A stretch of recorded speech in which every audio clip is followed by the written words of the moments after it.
مولاي صل وسلم دائما أبدا على حبيبك خير الخلق كلهم مولاي صل وسلم دائما أبدا.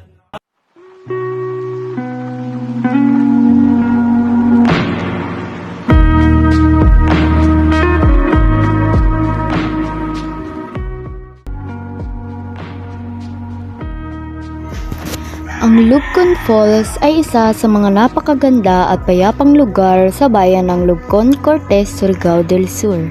Ngunit alam niyo ba na sa kabila ng ganda ng lugar na ito ay biniyayaan ng isang mahiwagang kwento na lumalaganap sa mga lokal.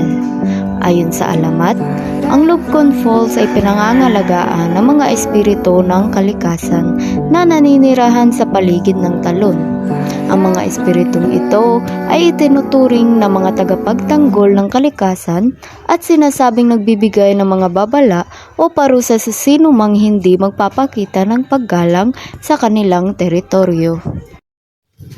Isa sa mga kilalang kwento tungkol sa Lubcon Falls ay ang tungkol sa isang magandang dalaga na madalas maligo sa talon.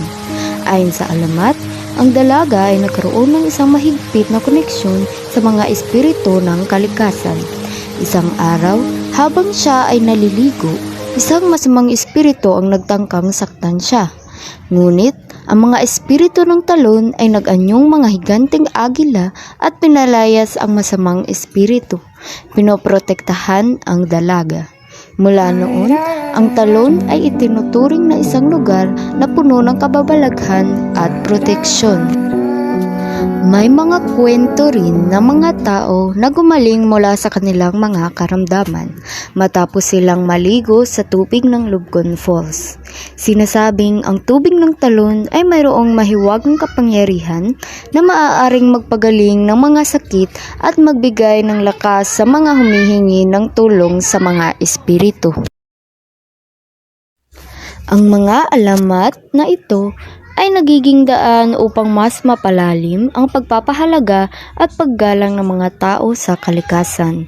Pinapaalalahanan nito ang bawat isa na panatilihin ang kalinisan at kagandahan ng mga likas na yaman kasabay ng pagpapahalaga sa mga kwentong bumabalot sa kanilang paligid.